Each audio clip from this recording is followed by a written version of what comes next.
नहीं, मुझे ये तो नहीं लगता मानक कि वो मोदी जी जैसी छवि बनाने की कोशिश कर रहे हैं, क्योंकि वो तो मोदी जी की सामने एक विकल्प की तरह स्वयं को स्थापित करने का प्रयास कर रहे हैं।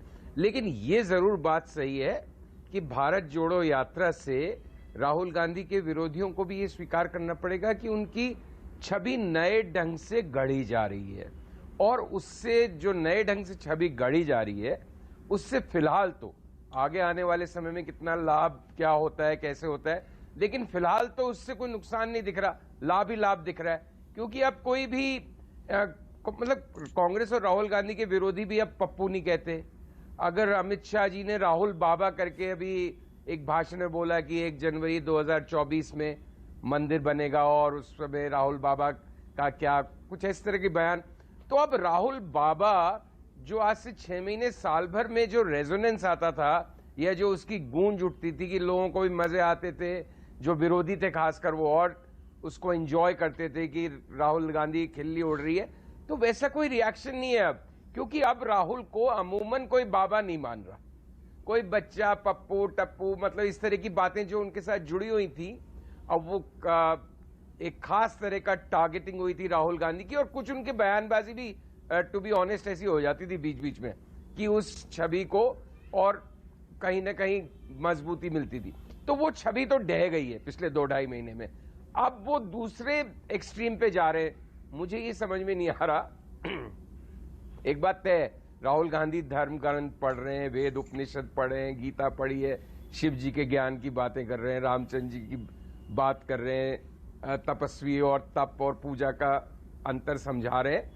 लेकिन पता इतनी गहनता में भी क्यों जा रहे हैं वो, मतलब भाई बिल्कुल आध्यात्मिक टाइप छवि बनाने में भी क्यों लग गए? क्योंकि इस तरह की प्रेस कॉन्फ्रेंसेस में अब या तो कोई 1-to-1 लंबा 1 घंटे का डिस्कशन हो कि इनका क्या मतलब है, तपस्वी और पुजारी में क्या अंतर चाहते हैं। मोटा मोटा हम भी जानते हैं तपस्वी या तप एक पूजा का चरम हम मान सकते हैं कि तपस्या मतलब पूजा का चरम या मतलब उसकी इंतहा या उसकी हाइट, कि तपस्वी मतलब सब कुछ त्याग के तप करना, पूजा करना, अर्चना करना।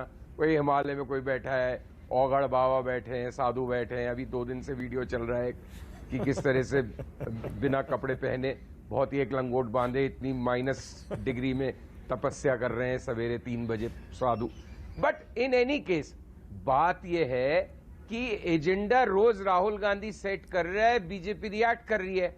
और बीजेपी पहले राहुल गांधी को एजेंडा सेट करते थे या बयान करते देते थे तो बहुत आसान हो जाता था राहुल गांधी को और कुछ कम अकल दिखाना या कुछ और मन बुद्धि सिद्ध करना।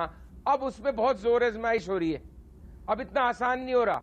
हो सकता है जो बिल्कुल खाटी विरोधी है उनको अभी भी लगेगा यार ये क्या तपस्या पुजारी ये वो, लेकिन जो एक नॉर्मल आदमी है उसके दिमाग में राहुल गांधी की इमेज में इजाफा हुआ है। आप कितना ही मजाक उड़ा लें, 3000 किलोमीटर कोई चल के तो दिखा दे भाई, है ना। ये बातें करना, जितनी भी रथ यात्रा दूसरी यात्राओं की बातें वो सब गाड़ी घोड़ों पे हुई है ना। ये रोज का 28-30 किलोमीटर कौन चला है आजाद भारत में आज तक 1947 के बाद? चंद्रशेखर जी की पदयात्रा लास्ट हुई थी, मुझे जो ध्यान आता है 1984 के चुनाव से पहले, और उनको बड़ा जन समर्थन मिल रहा था। मिसेस गांधी की हत्या हो गई, पूरा राजनीतिक मानचित्र बदल गया। बट इस तरह की यात्रा किसी और ने नहीं की है और उसका लाभ मिल रहा है। सड़क पे लोग जुड़ रहे हैं, कितनी भी जुटाई गई भीड़ हो, लेकिन कुछ लोग तो अपने आप आ ही रहे हैं ना अच्छी संख्या में। इतनी कौन से ऐसी कांग्रेस सडनली उसमें ऐसी क्या नए सीन निकल आए हैं कि वो इतनी सक्षम हो गई है कि हर जगह 10,000 लाखों की भीड़ जुटा पा रही है? नहीं, एक जो एंटी बीजेपी है ही ना देश में, एंटी बीजेपी ब्लॉक, एक प्रो मोदी ब्लॉक है, एक एंटी बीजेपी ब्लॉक है। तो कहीं ना कहीं जो बीजेपी मोदी विरोधी यूनिवर्स है, दुनिया है, उसके रैलिंग पॉइंट राहुल गांधी बनते जा रहे हैं। और मैंने पहले भी कहा है शायद आपके कार्यक्रम में कि आइडियोलॉजी के स्तर पे ममता बनर्जी बड़ी नेता हो सकती हैं बंगाल में, अरविंद केजरीवाल दिल्ली में, नीतीश कुमार बिहार में, लेकिन प्योर आइडियोलॉजी या सैद्धांतिक राजनीति के बल पे आज राहुल गांधी ने अपने आप को मोदी जी और बीजेपी के वैकल्पिक पोल की तरह स्थापित कर लिया है और उसको कोई डिनाई नहीं कर सकता। तो ये एक दिलचस्प राजनीति का दौर चल रहा है। 2024 में कितना भुना पाएगी कांग्रेस, मुझे तो नहीं लगता बहुत ज्यादा भुना पाएगी, लेकिन राजनीति लंबी है। राहुल गांधी अभी भी 50 वर्ष के आसपास चल रहे हैं। अगले 20-30 वर्ष की राजनीति क्या होती है देश में, उसकी कहीं ना कहीं बुनियाद बनाई जा रही है, उसकी नींव रखी जा रही है।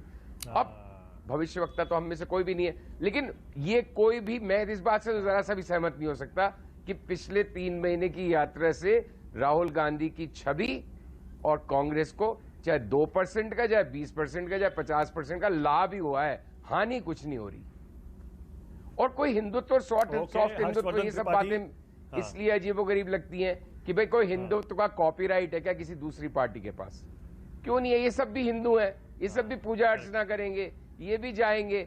अरविंद केजरीवाल भी हनुमान चालीसा पढ़ते हैं, तो कोई ऐसी बात नहीं है। और फिर एक देश का मिजाज तो बदला ही है ना, उसके अनुरूप अपने आप को अगर कोई थोड़ा बहुत ढाल रहा है तो उसमें हम कैसे उस पे ऑब्जेक्शन ले सकते हैं? ओके, हर्षवर्धन त्रिपाठी। हर्षवर्धन जी, तपस्या 2 वजह से करता है। एक तो वो करता